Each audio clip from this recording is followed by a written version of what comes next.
gimana bajunya? Bajunya sama dengan kemarin, banyak yang senang. Sama. Tapi masa yang kemarin dipakai lagi. Ya, gimana hasil dari hari ini sidang? Wah, sidangnya bagus dan moga-moga Dokter Tifa mendapatkan kemenangan. Amin. Dengan eksepsi. Dengan eksepsinya, ya. Saking semangatnya. Ya, kelanjutannya masih kapan? Ya, Kelanjutannya untuk kelanjutannya minggu depan itu akan dibacakan jawaban atau tanggapan dari timnya Dokter Tifa. Moga-moga lancar lah dan eksepsinya diterima. Oke, kita terus ya Dokter Tifa dan Mbak Suryo di Ya. pengadilan. Oke, Timur terima sama kasih. Selatan. Terima kasih. Oke, Ya, amin. terima kasih. Yuk.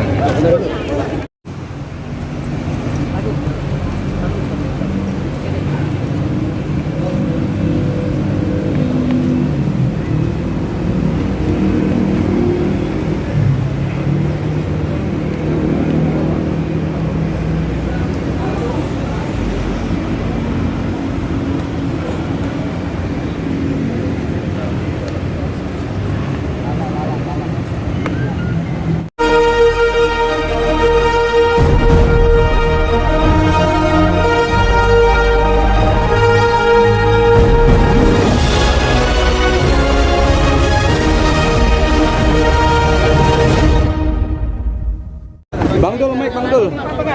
Bang Dul. Bang Dul. Bang Dul sih ini. Dia enggak. Hei. Maju lagi dong. Maju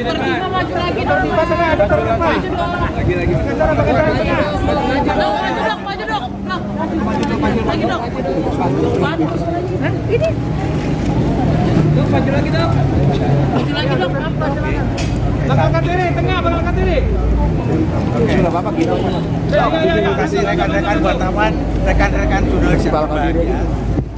Kami sebagai advokat terdakwa, sebagai advokatnya Dokter Tifa tidak akan bosan-bosannya menyatakan, menegaskan bahwa pokok perkara ini adalah perihal kajian yang dilakukan oleh Dokter Tifa terhadap dokumen digital yang dimuat oleh Dian Hanis. Ya. Kemudian dikaji oleh Dokter Tifa dan tidak pernah ada sanggahan dari pihak Jokowi maupun para pendukungnya yang menyatakan bahwa dokumen itu palsu atau asal, termasuk Dian sendiri juga tidak pernah sih, tidak pernah membantah palsu. Jadi yang dikaji adalah sebuah dokumen digital dan ini adalah objek benda mati.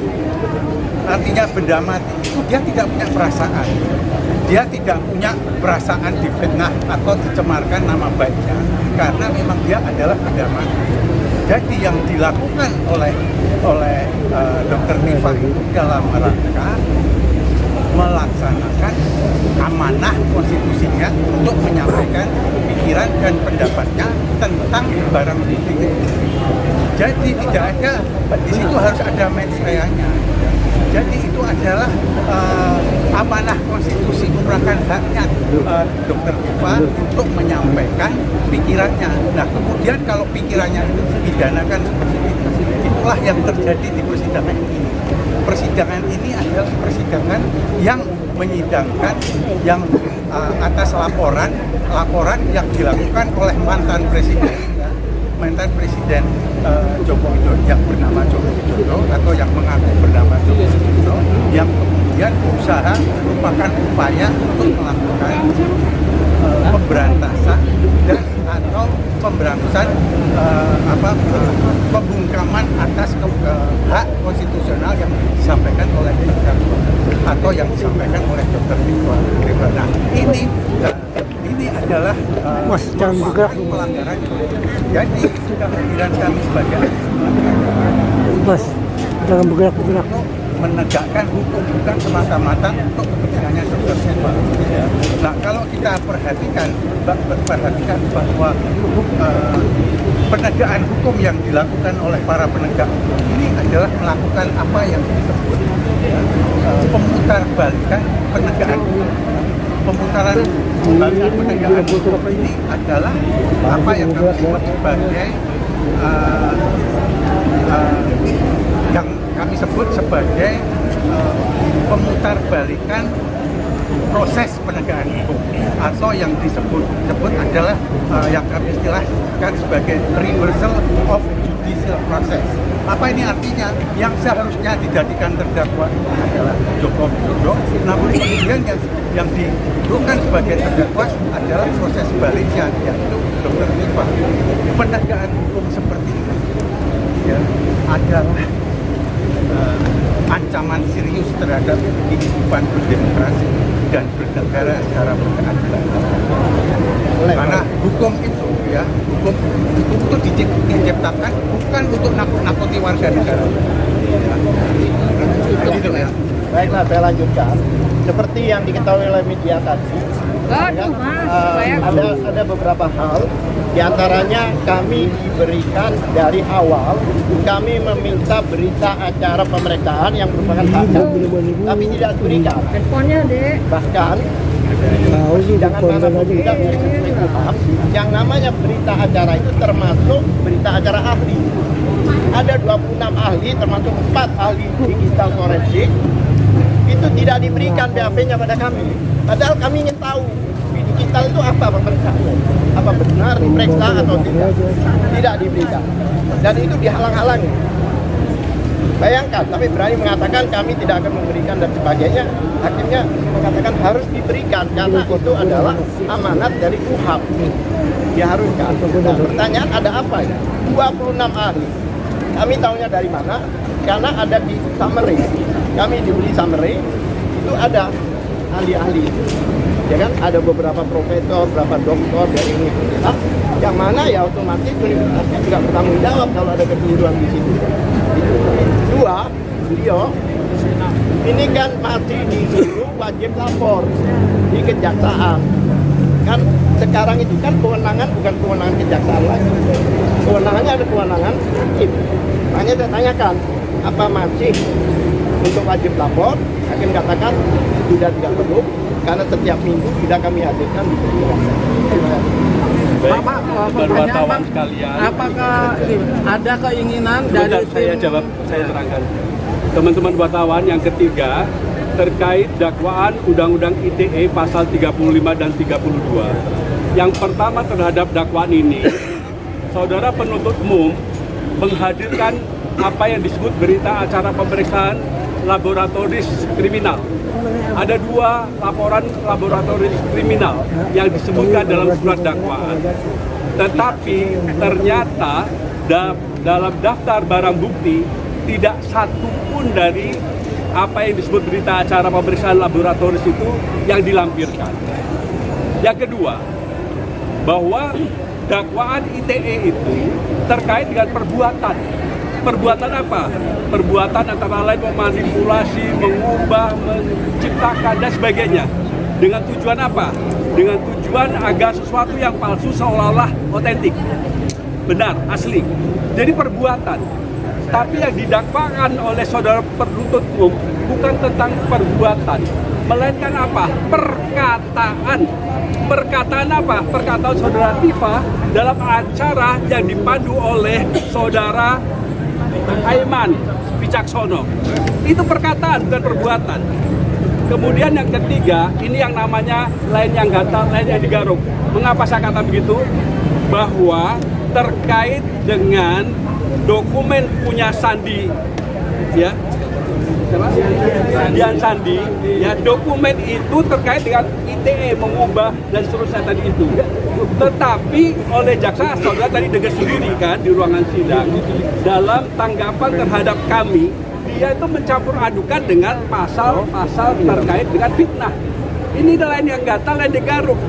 Kalau pasal fitnah bukan di situ, dakwaan pertama dan dakwaan kedua. Kalau ITE nggak ada urusan dengan fitnah. Karena tidak ada urusan dengan fitnah, maka urusan kita dengan pemilik dokumen. Inilah yang kami dalilkan dari sejak awal. Siapa pemilik dokumen? Dian Sandi, gitu loh. Nah, Dian Sandi itu nggak pernah ngelapor, nggak pernah keberatan. Yang keempat, kalau jaksa akan menggunakan kegiatan perkataan saudara Tifa dalam acara dengan Aiman Wicaksono sebagai delik perbuatan mengubah, menciptakan dan sebagainya, maka yang terjadi haruslah pertama kali dahulu adalah Jokowi mengatakan apa yang dimiliki oleh Dian Sandi itu benar adalah ijazah saya, dan saya keberatan dengan perbuatan saudara Tifa. Ini tidak pernah ada pengakuan oleh saudara Jokowi bahwa yang ditunjukkan oleh saudara Dian Sandi itu adalah miliknya. Benar seperti itulah dokumen saya, ijazah saya, nggak pernah ada itu. Mengapa sekarang tiba-tiba dia teriak-teriak, ya seolah-olah itu adalah miliknya? Kalau betul, ya dia nggak usah menunjukkan ijazahnya. Dia cukup mengatakan kepada pers, pada kita semua, bahwa itu yang ditunjukkan saudara Dian Sandi milik saya. Saya keberatan diolah oleh saudara Tifa. Begitu kira-kira. Terima kasih. Bang, ada satu pertanyaan, Bang. Apakah ada keinginan dari tim Tifa ini untuk mediasi ke istana untuk ketemu Pak Prabowo untuk mengungkap istana palsu ini? Saya pastikan begini. Kita tidak pernah punya keinginan mediasi. Tapi kalau yang Anda tanyakan dari pihak mereka pernah atau tidak, berkali-kali. Enggak, maksud saya mediasi itu untuk minta kepada Prabowo, Pak Presiden. Oh, Prabowo nggak ada urusan. Nggak ada urusan. Nggak ada urusan. Nggak ada urusan. Ada lagi? Hah? Kita tidak pernah tahu tentang itu. Tapi kan JPU tidak pernah menjanjikan bahwa Jokowi akan dihadirkan. untuk sebagai pembuktian data Jokowi tidak pernah menjanjikan hal saya itu. tambahkan ya. Tapi dari kuasa hukum sudah Menarik, membenarkan Pak Jokowi akan datang ke persidangan. Ini kan ada 4 pelapor ya.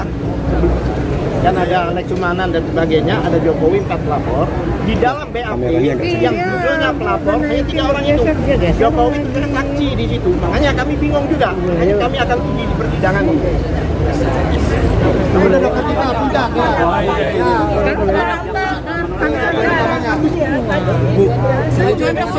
Majuan dokter. Dok, majuan.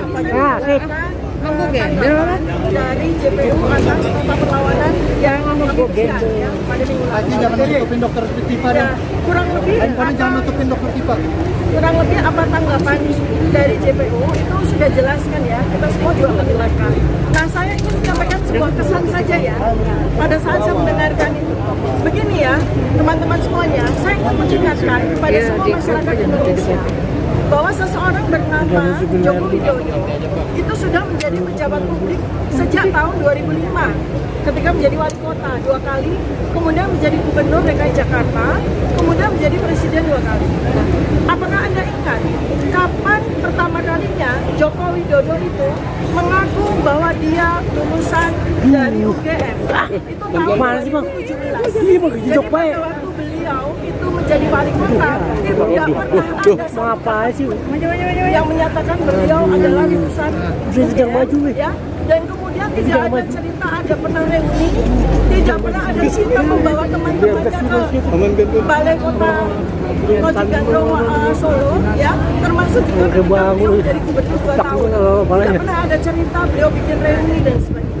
Baru pertama kali kita tahu dari acara reuni tahun 2017 UGM itu ketika seorang bernama Bambang Tri yang membuka kunci kotak Pandora itu dihukum 5,5 tahun di tahun 2016. Nah, sejak itu peristiwa ini bergulir. Nah, jadi ya saya ingin sampaikan ya bahwa yang bersangkutan itu ya di luar dari perkara yang kemudian dia laporkan, beliau tidak pernah ya sungguh pun sudah menjadi pejabat publik selama 10 tahun, tidak pernah mengakui lulusan UGM, tidak pernah datang ke UGM, dan tidak pernah diundang oleh UGM. Itu adalah sebuah ketidaklaziman pada kampus kami UGM. Karena kampus UGM, kampus saya, itu sangat bangga dengan lulusan-lulusannya yang berhasil atau dianggap berhasil. Apalagi ini pejabat publik, apalagi ini adalah wali kota, gubernur, apalagi bahkan presiden. Tapi UGM sama sekali tidak pernah mengundang secara formal, secara resmi. Bahkan pada acara yang setiap tahunnya kami semua alumni UGM itu hadir, yaitu pada acara Dies Natalis ya, di mana kita itu melakukan perjalanan dari kampus UGM pertama itu selalu ada nampak tilas, itu selalu ada pejabat-pejabat. Contoh seperti Pak Ganjar Pranowo selalu hadir setiap tahun, tapi saya, Anies Baswedan, selalu hadir setiap tahun. Kita juga dengan saya dan Mas Ron, Pak Mahfud MD, jadi semua. Tapi tidak pernah kami melihat ya Joko Widodo ikut satu kali pun dalam acara Dies Natalis tersebut ya. Nah, jadi kemudian yang paling penting tadi sudah disampaikan pada perkara ini ya, pada sidang hari ini yang paling penting sebetulnya adalah sesi yang terakhir ya teman-teman masyarakat Indonesia. Anda semua bisa melihat betapa enggannya, betapa tidak maunya jaksa penuntut umum menyerahkan berita acara BAP dari ahli ya sebanyak 26 orang ahli yang dihadirkan oleh Polda Metro Jaya. Padahal 26 ahli itu resumenya ada, tetapi di BAP mereka tidak ada. Ini sudah sidang ketiga. Karena seharusnya sebelum sidang berjalan pada sidang pertama itu BAP sudah diserahkan kepada kami lengkap, selengkap BAP yang diterima oleh hakim. Tapi kami sudah meminta 3 kali, melalui surat sudah kami minta, melalui sidang juga kami minta, sampai sidang yang ketiga ini BAP yang kami terima itu belum lengkap juga, dan itu jantungnya. Itu yang paling penting, yaitu ahli dari Polda Metro Jaya dan 4 orang ahli digital forensik. BAP-nya tidak kami terima. Ya, BAP lab forensik itu tidak kami terima sampai dengan hari ini. Ya, itu yang paling penting di dalam sidang ini. Nah, mudah-mudahan kita semua berdoa agar minggu depan, di mana jawaban atas eksepsi kami itu diberikan dengan penuh hikmat kebijaksanaan, dengan penuh kecerdasan akhlak, hidayah dari Allah Subhanahu wa taala kepada para hakim ya, supaya hakim memberikan keputusan yang seadil-adilnya dan sebenar-benarnya. Terima kasih. Saya sebutkan satu tengah pernah disadari Pak Jokowi ketika dia membuat laporan bahwa KUHP baru itu ada pasal 217 ayat 1 mengatakan setiap pelapor atau saksi itu wajib hadir kecuali hakim mengizinkan ia keluar. Kemudian di pasal 2 apabila penasihat hukum atau terjaksa menghendaki saksi hadir, maka saksi tidak boleh meninggalkan ruang sidang. Mau Anda lihat Presiden ke-7 duduk terus di ruang sidang? Itu perintah undang-undang, tidak bisa dibuat SK kerjasama Mahkamah Agung dengan Jaksa Agung atau Mahkamah Agung dengan Polisi. Yang kedua, jaksa tadi sudah melakukan satu jawaban perlawanan yang sangat fatalis, menyebut-nyebut merekam. Setelah berlakunya KUHP baru, Undang-Undang Nomor 20 Tahun 2025 dan Undang-Undang Nomor 1 2023 apa tentang KUHP dan KUHP, jelas disebutkan di Peraturan Jaksa Nomor 1 Tahun 2026 yang judulnya Pola Koordinasi antara penyidik dan penuntut umum hanya dikenal RJ. Tidak ada satu berkas laporan yang ini di RJ, yang lainnya masuk penjara, itu nggak ada. Jadi memanipulasi perkataan jaksa tadi yang mengatakan, oh RJ itu boleh dong, coba sebutkan. Pasal 79 itu hanya berbicara restoratif justice, tidak ada bicara split sink, itu nggak ada. Ya. Kemudian yang kedua yang saya ingin katakan bahwa jaksa itu tidak konsisten, karena juga sudah ada Surat Edaran Mahkamah Agung Nomor 1 Tahun 2026 bahwa restoratif justice itu hanya dikenal di depan ketua pengadilan setempat. Jadi saya katakan nih pada RHS, saya malas menyebut namanya. Kalau saya menyebut hantu atau kalau saya menyebut males, RHS, DHL dan ES itu tidak berlaku. Ada orang memperadilankan polisi, mereka masuk penjara. Ya, karena itu sudah diatur jelas di SEMA Nomor 1 Tahun 2026. Dan kebetulan di antara PH ini 3 adalah dosen-dosen pidana di perguruan tinggi, ya. Beliau di UII, kami di Unisula. Ya, ini di Widya Makara, ya. UGM, sorry, UGM, pidana UGM. Jadi nggak sembarangan, nggak perlu ditanya ijazahnya, ya. Oke, begitu ya. Jadi, kepastian tadi perkataannya bahwa Jokowi tidak sebagai pelapor tapi sebagai saksi. Konfirmasi sekali lagi. Saya juga mengatakan sebelum jam Anda, saya yakin optimis putusan selah mengabulkan eksepsi kami. Karena kalau tidak, konsekuensinya Pak Joko Widodo Presiden ke-7 duduk terus di ruang sidang. Ada bisa bayangkan penanya itu nggak ada di mana sih pertanyaannya. Senang banget. Tanya apa tadi? Tadi dari dan kalau tadi kata-kata bersayap belum, seandainya sidang berlanjut dulu. Kalau Pak Jokowi statusnya kan sebagai pelapor tapi sebagai saksi, itu yang saya tanyakan. Saksi pelapor. Saksi pelapor. Artinya dia terkena pasal 162, dia harus hadir. Hadir. Tapi Nanti kita jemput bareng-bareng bikin perkap baru gitu. Yang 3 orang lapor. Saya mau nanya, kenapa dalam persidangan itu dibilang nomornya adalah 301 pit B, tapi tadi jaksa bilang ada 301 pit sus. Ini sebenarnya sidang pit sus atau pit B? Nah, itu harusnya pidana biasa. Pit B. Ya, pit B. Apa tipe? Ya. Tapi kalau di depan sidang kan nggak boleh tipu ya, nggak boleh tipu dong.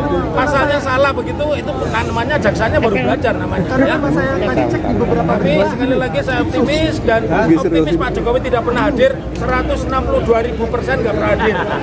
Karena kalau hadir itu sepertiga dari kekuatan polisi harus dihadirkan di ruangan sidang. Kalau mantan presiden kan sepertiga kekuatannya kalau pengamanannya ya. Oke, Mas Roy. Mas Roy ke tengah, Mas Roy ke tengah. Maju lagi, Mas. Maju. Oke. Adalah untuk menegaskan bahwa saya dan Dr. Tifa itu tetap bersama, tidak ada yang namanya pecah-memecah itu nggak ada. Demikian juga para lawyer. Lawyer kami selalu kemudian bersatu, kemudian selalu memberikan masukan-masukan, termasuk ya ada banyak hal yang dari sidang pra-peradilan yang saya lakukan di Pengadilan Tinggi Jakarta Selatan itu sangat bisa dimanfaatkan oleh Dr. Tifa. Misalnya apa? Misalnya kemarin ada ahli yang kata dihadirkan oleh pihak termohon, yaitu Polda Metro Jaya, ahli yang kata hukum tapi tidak mengerti ITE sama sekali. Hukum ITE tidak ngerti dan tidak ada satu saksi pun yang dihadirkan. Jangankan ahli, tidak ada satu saksi. Dan kemudian ini terkait juga dengan ahli yang dulu, yang Aristo Pangaribuan, yang dia juga malah mengatakan berkas ketika penangkapan, penahanan dan penggeledahan itu cacat formil. Ya, jadi sekali lagi terus lakukan apa yang harus dilakukan oleh tim kalau bahasanya one for all for one.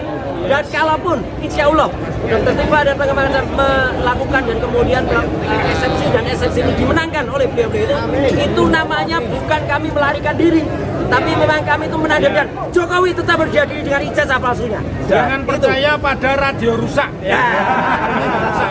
Itu ya, saya kira itu aja. Biar porsinya lebih banyak timnya Dr. Tifa. Saya aja. 2000% Jokowi hadir. Hidup Dr. Tifa. Tapi kan Pak Suryo.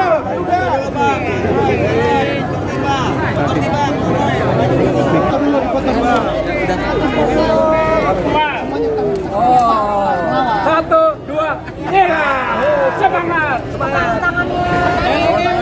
Tangannya diangkat dong. Tangannya diangkat. Semangat. Oke, siap ya. Kanan bawah. Oke, kanan bawah udah. Dan ijazah saya asli loh ya, asli. Pak. Aduh, rusak. Ya, terima kasih. Hari ini pakai kaos apa Om Roy? Om Roy pakai kaos apa hari ini? Kaosnya tetap. Karena kemarin banyak yang tanya, Mas kok latar belakangnya kaosnya hitam? Ya, jadi hari ini kaosnya latar belakangnya putih, tapi gambarnya tetap untuk para termul. Termul itu.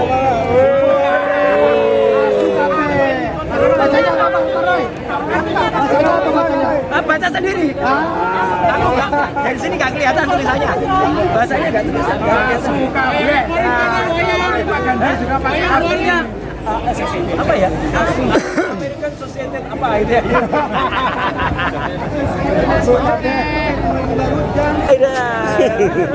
Mana Baidan? Ini bajunya gimana bajunya? Bajunya sama dengan kemarin, banyak senang. Tapi masa yang kemarin dipakai lagi? Ya, gimana hasil Dr. Tifa hari ini sidang? Wah, sidangnya bagus dan moga-moga Dr. Tifa mendapatkan kemenangan. Amin. Dengan eksepsinya. Dengan eksepsinya, ya. Saking semangatnya. Kelanjutannya masih kapan? Ya, Kelanjutannya untuk kelanjutannya minggu depan itu akan dibacakan jawaban atau tanggapan dari timnya Dr. Moga-moga lancar lah dan eksepsinya diterima. Oke, kita ikuti terus ya Dr. Tifa dan Mas Suryo di pengadilan. Oke, Timur terima kasih. Terima kasih. Ya, amin. Terima kasih. Yuk. Kita ingin dengar dari jawaban saudara jaksa penuntut umum bagaimana mereka membela diri dari kelemahan-kelemahan yang fatal. Terima kasih. Nggak punya. Baik Bang, makasih Bang.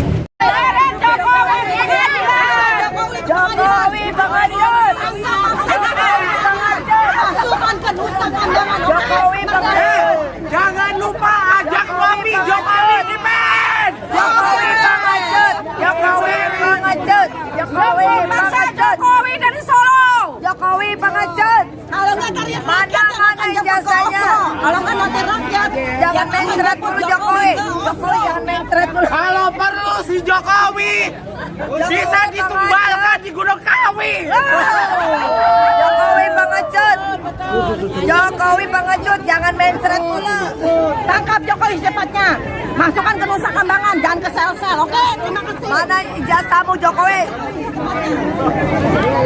Kita pengen dengar dari jawaban saudara jaksa penuntut umum bagaimana mereka membela diri dari kelemahan-kelemahan yang fatal. Terima kasih. Nggak punya. Baik bang, makasih bang. Membatalkan atau karena terpidana atau apa? Mana membatalkan? Ijazah ini memang baru saya ambil kemarin. Oh, Ya, karena tapi mukanya ganteng ya? Identik nggak ini kalau ini kopi, Iya. tapi bosnya tetap kelihatan. Jadi ini nggak sama dengan apa yang kemudian dituduhkan oleh sahabat saya Mas Rusam terhadap Eko Sulistyo yang pembuat ini. Ya, ini asli. Jadi ini bukan dari pasar pramuka ya? Bukan, meskipun kampusnya dekat dengan Pasar Pramuka. Ini di Jakarta. Memang ini saya baru ambil kemarin. Kenapa kemarin? Banyak orang yang lulus itu, Pak. Kadang-kadang, nanti ijazah. Ya. Bahkan wisuda aja kadang-kadang nggak ikut ya. Biasa, orang nggak ikut wisuda biasa. Terus saya dituduh nggak ikut wisuda. Mungkin matanya perlu diperiksa. Nih. Oh iya, ada foto-foto wanita cantik tuh di sebelah Pak Roy. Ada dong yang namanya wisuda. Itu kan kita kadang-kadang fotonya bareng-bareng gini. Emang nggak kelihatan kalau bareng-bareng masuk. Nah ini kan Foto bareng-bareng. Nah, ini kan foto bareng-bareng. Nggak kelihatan fotonya di sini. Tapi kalau dideketin, itu foto aslinya. Oh ada nih.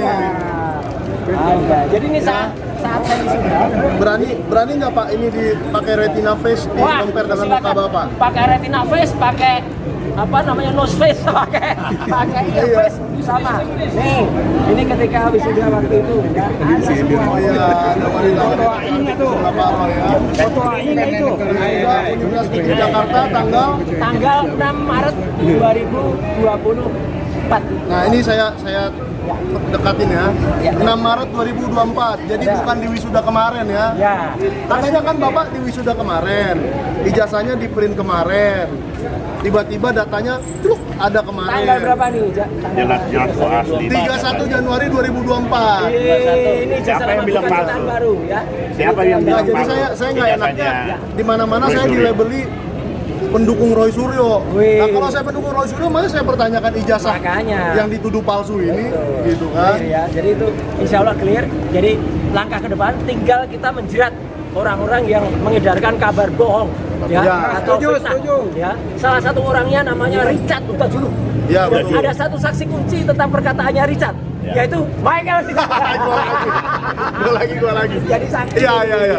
Jadi Richard Hutajulu itu dulu pernah memberikan ke saya data-data mengenai ijazah Jokowi. Oke. Data-data Jokowi. awalnya mengenai ijazah Jokowi. Ya. Tapi lama-kelamaan setelah dia podcast bersama orang-orang yang tidak usah disebutkan namanya, nggak perlu kita buat terkenal.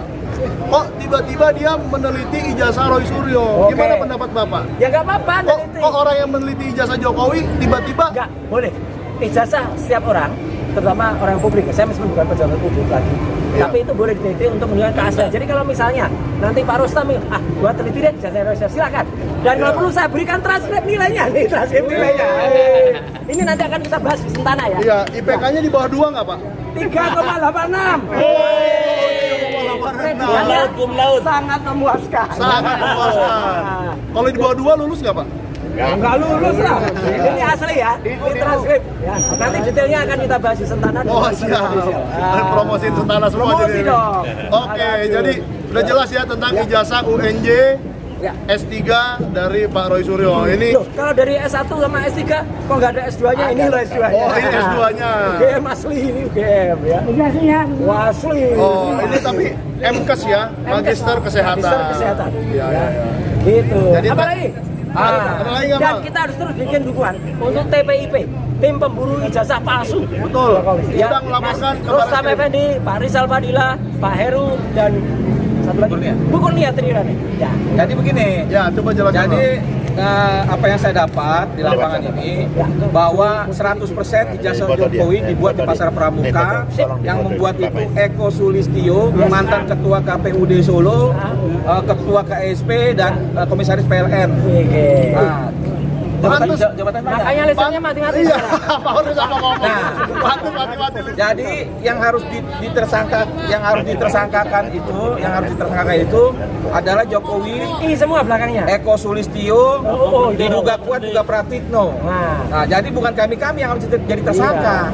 Orang-orang inilah yang terindikasi kuat yang membuat ijazah itu. Walaupun polisi ini menyatakan ini identik, UGM bilang ini asli, tapi yang buat nih orang ini nih. Eko Sulistyo aktivis PKI. Orang ini PKI. Abang jadi punya saksinya PKI enggak? banyak. Di kalangan kami aktivis bilang itu Eko memang PKI. Orang-orang yang suka berbuat jahat itu, kalau menurut saya ini. Wah, asu kabeh. Jadi Eko itu tidak akan marah kalau kita bilang Eko PKI, karena memang dia PKI dan dikenal di kalangan aktivis dia PKI. Jadi dia nggak akan marah. Iya. Tapi dia nggak akan berani tampil karena dia yang buat udah selesai. Jadi Jokowi nggak bisa berbohong lagi. Berarti PKI itu apa? Partai Keasuhan Indonesia. Jadi kira-kira seperti itu. Itu mungkin sama seperti bilang Rustam TPIP gitu. Iya betul. Jadi Masa marah dibilang? sampai hari ini saya sebutkan nama Eko itu udah lama, tapi nggak berani tampil anak ini. Dan dia tahu saya laporkan, keluarga hukum melaporkannya dia tahu. Tapi kenapa dia nggak mau tampil? Artinya ada sesuatu, ada kesalahan yang dia perbuat. Saya tidak menuntut dia, cuma suruh dia minta maaf aja, Mas. Minta maaf pada saudara Indonesia.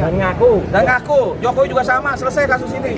Kalau masalah ditangkap itu urusannya Prabowo, mau dilepaskan nanti itu urusan Prabowo. Nah, ini pertanyaan $1 million question buat Pak Roy. Apa? Kalau seandainya Richard Hutajulu dan Bill minta maaf, dimaafkan nggak Pak? Terserah rakyat. Woi, terserah rakyat. Minta maaf dulu kepada rakyat. Soalnya Iya. kan ada. Ya Allah, saya itu tidak membela Nusiryo. Kuasa saya adalah rakyat. Nah, minta surat kuasa ke rakyat dong. Minta maaf ke rakyat dulu ya. Kalau rakyat mau memaafkan nanti. Ya kemarin pelaporan itu segera Mabes Polri, Bareskrim untuk menyikapi laporan itu. Ya karena ini sudah harus berdasarkan 3 orang terduga terlibat dalam pembuatan ijazah palsu. Yang termasuk pelapornya adalah saudara kita ini, Rustam Effendi. Jadi saya minta kepada Mabes Polri segera menyikapi ini. Jangan sampai rakyat marah dan bosan melihat ini kondisi seperti ini. Ya, kita sudah berkali-kali untuk melaporkan. Sudah 2 kali apa 3 kali itu laporan, tapi tidak ditanggapi. Ya, semoga Mabes Polri ini ada sikap tegas untuk memanggil yang 3 orang itu dan memproses. Mas Uni, lu mau bongkar lagi? Enggak, sedikit dulu. Iya, nggak apa-apa, silakan. Sebelum ini saya mau ke Pak Nursam dulu nih. Pak Nursam, kok sepertinya Bareskrim hanya cepat melayani pelaporan ijazah kalau pelapornya Egy Sujana. Jangan-jangan Pak Nursam harus merekrut Egy Sujana lagi. Gimana Pak? Ya, Egy sudah itu adalah teman kita. Biarkanlah mereka itu mengembangkan bakatnya. Oh, gitu ya. Ya, tapi kita ini tetap konsisten, pro dan harus kita tidak mendiamkan persoalan ini, masalah ijazah. Jangan Bareskrim tinggal diam ya. Ya, harus jangan diam. Karena cepat. sudah 3 kali kita laporkan. 2 apa 3 kali kita laporkan. Belum ada reaksi. Nah, inilah yang terakhir barangkali. Minta dari Bareskrim bersikap. Jangan didesak sampai didesak oleh rakyat baru berbuat. Jangan tunggu sesuatu yang tidak mungkin akan terjadi, tidak diinginkan. Saya kira demikian. Memang sidang Dr. Tifa ini membawa banyak berita ya. Bareskrim juga TPIP soal ekonomi. Ya Pak, silakan Pak. Terima kasih. Nah,